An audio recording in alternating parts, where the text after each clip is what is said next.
तो हेलो दोस्तों, जय शंकर की। कैसे हो आप सब दोस्तों। एक नई वीडियो में आपका स्वागत है। तो दोस्तों आज की जो वीडियो रहने वाली है वो रहने वाली है एसएससी में निकली जो ग्रुप डी, ग्रुप सी और डी में स्टेनोग्राफर ग्रेड की जो है पोस्ट ओपन हुई है, जिसकी ऑनलाइन एप्लीकेशन की डेट जो है 24 अप्रैल से स्टार्ट हो गई है और इसकी लास्ट डेट जो है वो 15 मई रहने वाली है।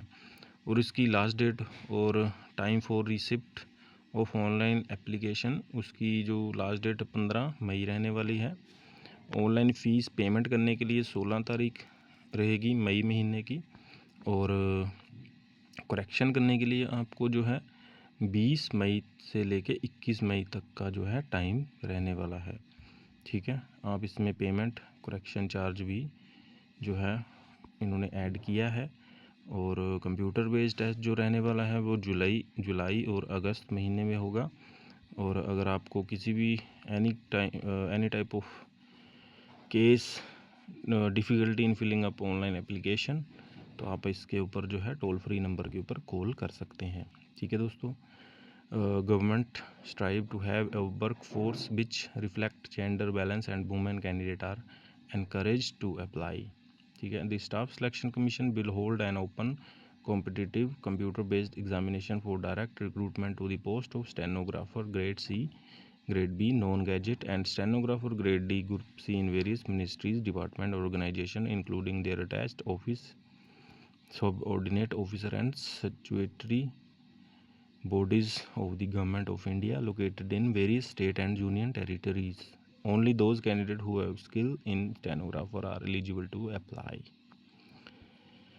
तो जिसके पास वही जो एलिजिबल होगा वही अप्लाई करे, जिसके पास अच्छा एक्सपीरियंस होगा तो वही अप्लाई करे, उनके लिए बेटर रहने वाला है। ठीक है, तो इसमें जो वैकेंसीज़ है वो बहुत सारी है, 731 वैकेंसी रहेगी और कैटेगरी वाइज इसमें वैकेंसीज रहने वाली है। बाकी रिजर्वेशन और suitability of post for PWD वालों के लिए रिजर्वेशन होगी, SC वालों के लिए, ST, OBC, ठीक है, EWS, एक्स सर्विसमैन, PWD वालों के लिए। ठीक है, और इसमें vacancy for ESM are reserve for only group C post stenographer D grade D. The post of stenographer grade D C include in this notice of examination have been identify suitable for following disability by department of empowerment of person with disability.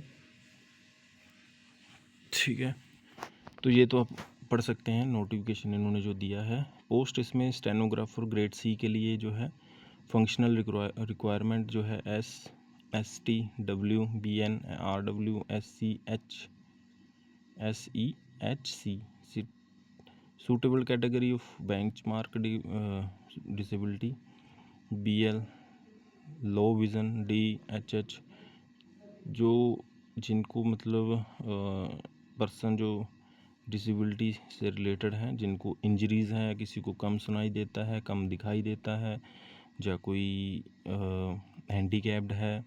ठीक है, कोई लिखने में जो कांपता है, किसी को जो मतलब जो हैंडीकैप में नॉर्मली जो इकोनॉमिकली वीकर है।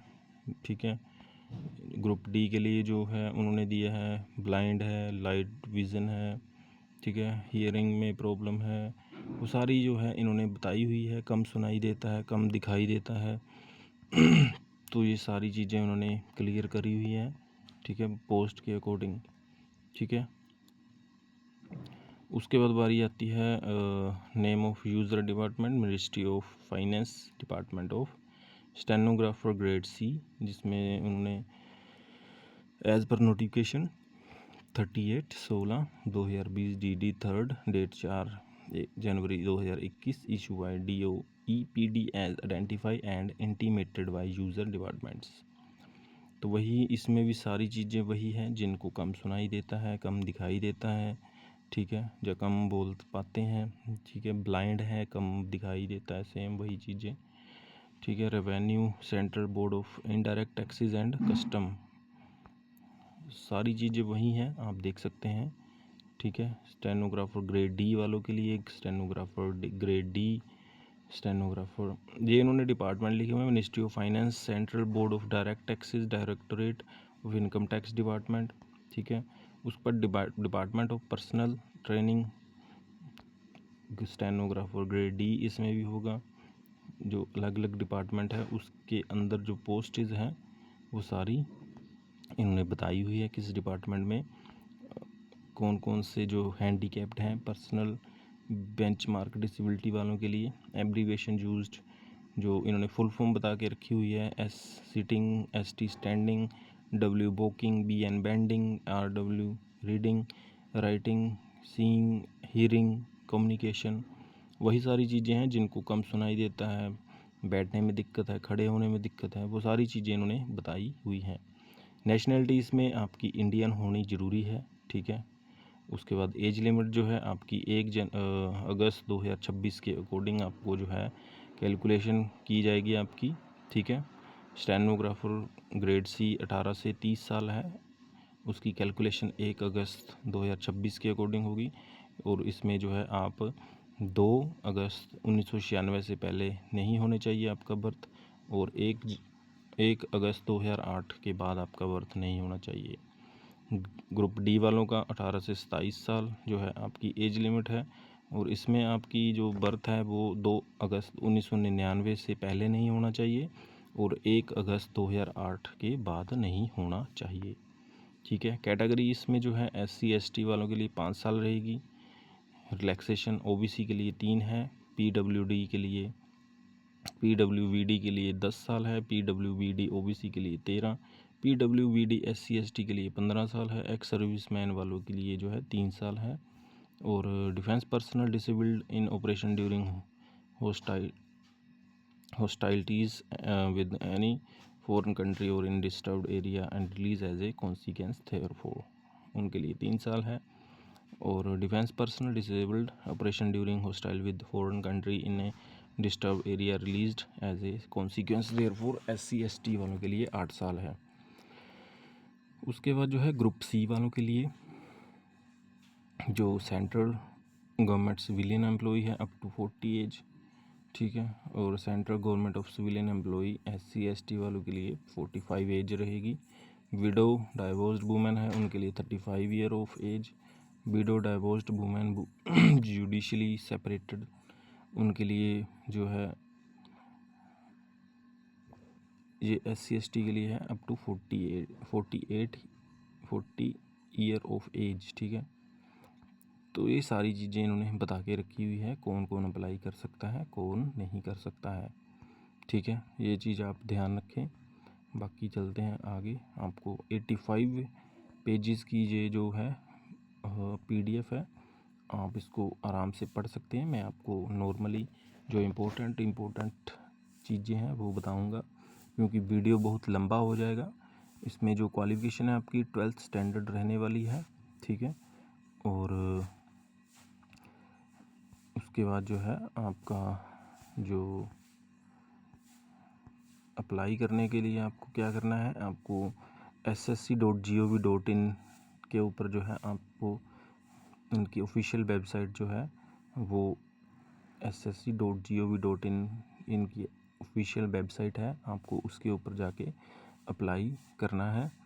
और इसकी लास्ट डेट जो है 15 मई 2026 रहने वाली है, ठीक है। और उसके बाद जो है इन्होंने एक हाईलाइट किया है candidate are advised to their own interest to submit online application much before the closing date and not to wait till the last day to avoid the possibility of disconnection, inability of or failure to log in to the SSC website on account of heavy load on the website during the closing day। तो इसमें इन्होंने साफ साफ कहा है जो भी interested हैं वो आप जो है लास्ट डेट का इंतज़ार ना करें और अवॉइड करें डिसकनेक्शन की, इनएबिलिटी टू फेलियर लॉगिन, क्योंकि जब सारे बंदे लास्ट डेट के जैसे 4-5 दिन रह जाते हैं तो सभी एक साथ करते हैं तो जो इनकी साइट होती है वो बिज़ी हो जाती है, ओपन नहीं हो पाती है। तो इस चीज़ का आप ध्यान रखें। अप्लाई करने के लिए आपको पहले OTR होगा, वन टाइम रजिस्ट्रेशन जो होती है उसमें आपको वन टाइम रजिस्ट्रेशन होगी आपकी। उसके बाद जो है आप अपने बारे में सारी चीज़ें फिलअप कर सकते हैं, जो भी आपके पास डॉक्यूमेंट होंगे, जो भी आपके पास एक्सपीरियंस है। एप्लीकेशन फ़ीस इसमें 100 रुपये रहने वाली है और women candidate belong to schedule caste और schedule tribe, person with benchmark disability and ex serviceman eligible for reservation are exempt from payment of fees. ठीक है। उसके बाद fee can be paid only online, इसमें आपको जो है ऑनलाइन फ़ीस पेमेंट करनी पड़ेगी और 16 तारीख इसकी जो है लास्ट डेट रहेगी फ़ीस के लिए। और window for application form correction वो 20 मई से लेके 21 मई तक होगी, आपको कुछ भी करेक्शन करना है। ठीक है।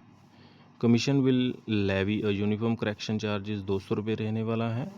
और आपको जो है first time application for first time 500 for making correction and resubmitting modification modified corrected application for the second time, the correction charge will be applicable to all candidate irrespective of their gender category। ठीक है। उसके बाद जो है examination जो centre है आपका वो जो है आप कहीं से भी जो है अप्लाई करते हैं जैसे, तो उसके अकॉर्डिंग आपका जो है सेंटर कोड वगैरह जो सारा कुछ दिया जाएगा। Regional office of HSC and state duty under their jurisdiction. ठीक है। Central region Bihar and Uttar Pradesh, Andaman Nicobar island, Jharkhand. ठीक है। उसके बाद जो है Orissa, Sikkim, Bengal, Karnataka, Madhya Pradesh, northern eastern, northern Haryana, Chandigarh, Himachal Pradesh, Jammu and Kashmir, Ladakh और पंजाब। तो ये सारी चीज़ें आप देख सकते हैं, जहाँ से भी आप किसी भी स्टेट से फॉर्म भरते हो तो आपको अपना कोड वगैरह सारी चीज़ें इसमें भरनी पड़ेंगी, इसमें दी हुई है। जब भी आप अप्लाई करते हैं तो आप इस चीज़ का ध्यान रखें। ठीक है। General intelligence and reasoning exam जो है, इसमें जो एग्ज़ाम आएगा वो कौन कौन से इसमें जो है सब्जेक्ट है, जर्नल यानी कि journal intelligence and reasoning, journal awareness, English language and comprehension. ठीक है। नंबर ऑफ क्वेश्चन 50-50 रहेंगे, मतलब कि जो आपका मैक्सिमम मार्क्स जो है वो क्वेश्चन होंगे 100 और आपके मार्क्स भी 100 ही होंगे। 2.5 घंटे का आपका पेपर रहने वाला है। ठीक है। उसके बाद जो है आपको जो स्किल टेस्ट भी होगा स्टेनोग्राफर में। ठीक है। जो language of skill test stenographer D के लिए इंग्लिश रहेगी, उसके ड्यूरेशन 50 मिनट रहेंगे। ठीक है। और उसके बाद स्टेनोग्राफर ग्रेड डी के लिए हिंदी के लिए 65 मिनट है। स्टेनोग्राफर ग्रेड सी इंग्लिश के लिए 40 मिनट। स्टेनोग्राफर ग्रेड सी हिंदी के लिए 55 मिनट रहने वाली है। ठीक है। बाकी एग्ज़ामिनेशन सेंटर जो है आपको मैंने बता दिए हैं। अभी आपके पास जो है डॉक्यूमेंट कौन कौन से होने चाहिए, Aadhaar card, print out of e Aadhaar, voter IDs, driving licence, PAN card, passport, ID card issue by school college, employer ID, government PSU, ex serviceman discharge book, any other photo being valid ID card issue by the central state government. ठीक है। उसके बाद जो बारी आती है आपको जो application with blurred signature will be rejected. The application module has been design to capture live photograph of the candidate filling up their application form. आपकी जो फ़ोटो है बिल्कुल क्लियर होनी चाहिए। ठीक है। उसके बाद डॉक्यूमेंट वेरिफिकेशन होगा आपका। ठीक है। आपके जो सर्टिफिकेट है, matriculation, secondary, equivalent order letter in respect of equivalent educational qualification indicate the authority with number and date under which it has been so treated. Caste category certificate होना चाहिए, PWD का सर्टिफिकेट होना चाहिए ex serviceman वालों के लिए, यानी कि जो भी आपके पास जो भी आपकी जिस भी कैटेगरी से आप आते हैं आपके पास वो सारी जो है प्रूफ होने चाहिए। आप इस चीज़ का ध्यान रखें। ठीक है। साथ ही साथ इस वीडियो को शेयर ज़रूर करें अपने दोस्तों के साथ जो भी यहाँ तक वीडियो देख रहा है। ठीक है। मोड ऑफ सिलेक्शन, इसमें minimum qualifying marks in computer based test are shown as 24, यानी कि जनरल अनरिजर्व्ड वालों के लिए 30% है, OBC EWS के लिए 25%, ऑल अदर कैटेगरी के लिए 20% रहने वाला है। ठीक है दोस्तों, इसमें जो सारी इम्पोर्टेंट चीज़ थी वो मैंने आपको बता दी है। ठीक है। बाकी आप इस PDF को जो है पढ़ सकते हैं। बाकी किसी को कोई भी चीज़ समझ नहीं आती है तो आप मेरे को फ्रीली माइंड कमेंट बॉक्स में कमेंट कर सकते हैं। क्योंकि वीडियो बहुत लंबा हो जाएगा। पीडीएफ कम से कम 85 पेज का है, आप देख सकते हैं। इसमें 85 पेज जो है इन्होंने दिए हुए हैं, आप देख सकते हैं। फिजिकली स्टैंडर्ड ऑफ पर्सनल, ये सारी चीज़ें इसमें बताई हुई है, आप आराम से इसको पढ़ सकते हैं। बाकी अगर आपको कोई चीज़ समझ नहीं लगी हो वीडियो में, आप कमेंट बॉक्स में कमेंट कीजिए, मैं आपको रिप्लाई ज़रूर करूँगा। और वीडियो को एंड करने से पहले एक ही रिक्वेस्ट है, जो भी चैनल में नया है प्लीज़ चैनल को सब्सक्राइब ज़रूर करें। और सभी से रिक्वेस्ट फिर से कर रहा हूँ कि वीडियो को ज़्यादा से ज़्यादा लोगों के साथ शेयर ज़रूर करें, क्योंकि जितने लोगों के पास ये नोटिफिकेशन जाएगा वो फॉर्म जो है फिल कर सकते हैं। और डेली गवर्नमेंट जॉब्स की नोटिफिकेशन के लिए भी आप मेरे चैनल को सब्सक्राइब ज़रूर करें। तो चलिए मिलते हैं अगली वीडियो में एक नई जॉब के साथ। जय शंकर की हर हर महादेव।